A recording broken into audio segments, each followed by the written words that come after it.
Hi you guys, welcome back to FVSD Life. My name's Bronwyn. For today's video I'll be talking to you about me being the product of an overdose, and next week's video I'll be talking to you about overprescribing. So if you enjoy this video, hit the thumbs up and please subscribe to my channel. So getting into this, just to give a little bit of a background, my mum, when she first started taking sodium valproate when she was 14 years old. By the time she was 18 years old, she was given 2,500 milligrams of sodium valproate. And a quick thing about the legal dose of sodium valproate. The prescribed dose for sodium valproate is 2,000 milligrams for a person with epilepsy. So by the time my mum was 18, she was being prescribed 2,500 milligrams of sodium valproate. And whenever my mum would have a bunch of grand mal seizures, they would bump her up with more sodium valproate by 500 milligrams. And by the time my mum was pregnant with my sister, she was taking 4,500 milligrams of sodium valproate. And throughout my mum's pregnancy with my sister, she had to be in hospital. And so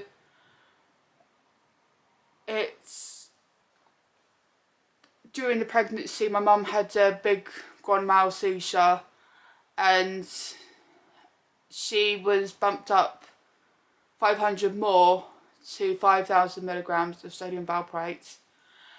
And she took this for the rest of the time while she was pregnant with my sister.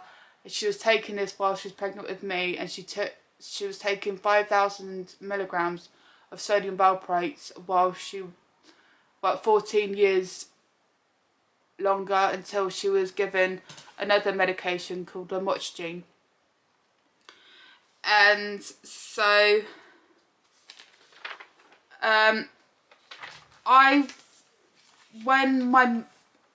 one day my mum was watching Watchdog many years ago. This is way back in the day, Watchdog, and they were doing an episode about fetal valproate syndrome, and this is before they started calling fetal valproate syndrome fetal valproate spectrum disorder. So I'm going to start calling it FVS, so don't get confused. So on this particular episode of Watchdog, they were talking about fetal valproate syndrome, and my mum mentioned this to the paediatrician, and the paediatrician just looked at my sister and said, yeah, she's got it. And obviously, as you can guess, this shocked my mum. She didn't know what to say, and she said, well, I'm pregnant. And so but yeah, so when I was born, it was written in they wrote it down in the notes that I had fetal valproate syndrome. And so Mum was never told that she was actually prescribed an overdose of sodium valproate. And in fact, it wasn't until 2015 that she was told by a friend that she was prescribed an overdose. And this was later confirmed by a fetal valproate spectrum disorder specialist. And oh gosh, so quick little bit of a background about me. Before I started doing YouTube, I was a campaigner, which I still am. I'm a campaigner for people with fetal valproate spectrum disorder. I'm a representative, and so before COVID, I would go to meetings, attend events with my mum, and I would be there with a load of other campaigners who also campaign for fetal valproate spectrum disorder and other various rare conditions. And so whenever me and my mum would actually mention her being overdosed by sodium valproate, the professionals would be very blunt with their opinions on it. But the thing is though, yet by contrast, the professionals who actually care for my mum's health, whenever she would say, oh yeah, I was given 5,000 milligrams sodium valproate, they would look down, they'd look away, and they'd literally just move on to another subject. And so it's just makes us go, okay, so you don't want to know about that. But when me and my sister were little, obviously this is way before mum even knew that it was an overdose. When it came to us meeting doctors, me or my sister meeting a new doctor, obviously when you meet a new doctor or a new health professional, you have to fill out a form about your background, your medical history. And so when it would come to doing the health of our history, the professionals, and my mum would actually say, oh yeah, I was taking 5,000 milligrams of sodium valproate, and the doctors would go, really? Are you sure about that? And mum would go, yeah, I'm pretty sure I was taking that much. And then the doctor would go look for the notes and go, oh yeah, that's right, yeah. And then they'd just, yeah. And so if you guys follow my channel, you will know that about my various health conditions and about how fetal valproate spectrum disorder impacts on my day-to-day life.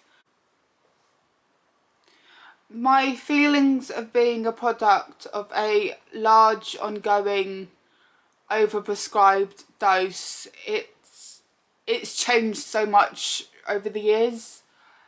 Yes, I was angry for quite a while, but my understanding has changed because of so many professionals that I've met, and professionals like from places like the European Medicine Agency, also known as the EMA, also professionals from the Medicine and Health Product Regulatory Agency, MHRA, and also professionals from the Independent Medicines and Medical Devices Safety Review, the IMMDS review. So all these professionals and people have actually helped me understand what's going on. They taught me that there's a problem with the system, basically. And so this is something that's still needs to be changed. There's got to be changed. There has to be. And this is one issue that still needs to be addressed, as yet again my mum's being overdosed on a completely different medication, which I'll be talking about next week. And there are no pathways of care for people that are harmed in this way, and it's just it's horrendous. And I just want to say, I know that quite a lot of you are probably thinking, why was there no kind of legal action? We have tried, we really have. Mum's tried many times, but no one will take our case, because you have to legally prove that the medication that you were taking has caused harm over the long period of years. I've watched my mother's health deteriorate over the years, and I've heard my mum's family, like my aunts, my uncle, just they would always talk about how different my mum was on sodium valproate, about how she was a completely different woman. And this really does surprise me, because and that they will say, well, actually, yeah, she acted differently, and she wasn't the my they would say she wasn't the Debs that we know and love. And my family call my mum Debs, and yeah, so but yeah, so I'm not gonna lie, I am so scared about what the future will hold. No one is willing to help us. No one will address this medicine error. My mum's health is absolutely horrendous. I'm her sole carer.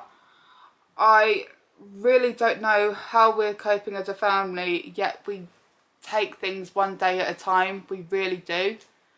Quite a lot of people do say that we're really strong as a family unit, and honestly we are. We really are. We do stand up for each other. But yeah, I'm terrified that, you know, what's going to happen. You know, I don't know what's going to happen. I don't know what's going to happen to me. I don't know. I mean, I've been talking about moving out for a while, but the thing is, what if I moved out and something really bad happened to my mum, you know? And but it's really hard, because mum always says don't put your life on hold for me, and I don't. I don't. I do still wait to see my friends and stuff. But I'm scared that what if, it's the anxieties really that it just makes me go, but what if I'm out one day and something really bad happens and I get a phone call from someone? So yeah, we've got so many, I think they're called contingency plans in place for if something does happen to my mum, if something happens to me, if something happens to, you know, my sister. We have people already there to literally, if we pick up phone and phone them up, and they'll say, yeah, we're coming down, probably be a few hours, but yeah, we will be there. And so I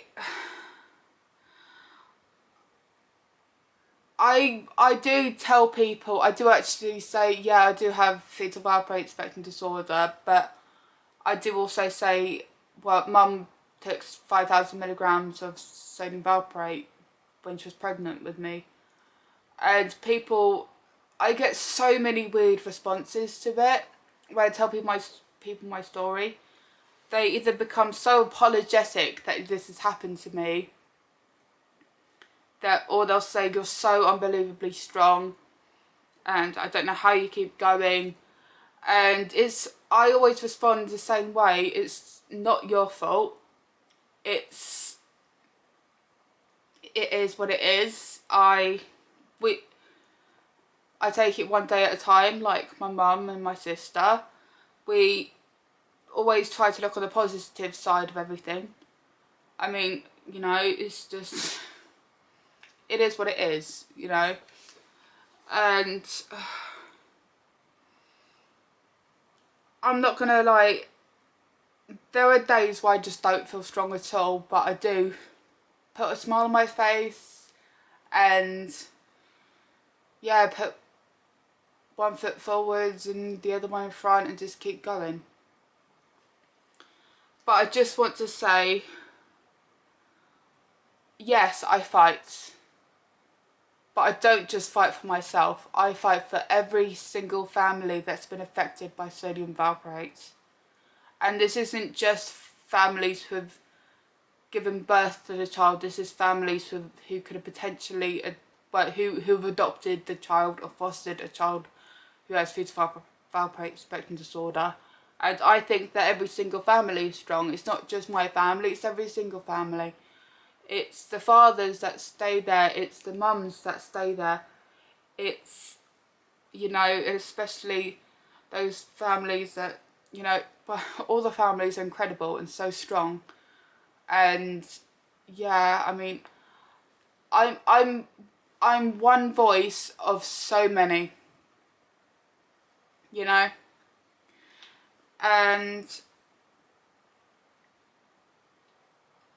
yeah, so I'm gonna wrap that up, you guys, and just end with, yes, I am the result of an overdose of sodium valproate, 5,000 milligrams. But yet I keep standing and fighting.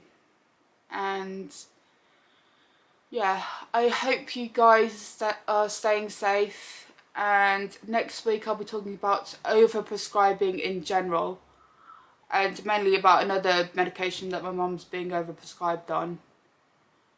And yeah, so, oh, and also, not next week, I think it'll be the week after, my mum will be on this channel with me talking about her own experiences and about how she feels about everything, and about how she feels about being overprescribed and overdosed and stuff. So yeah, alright you guys, stay safe out there. Bye!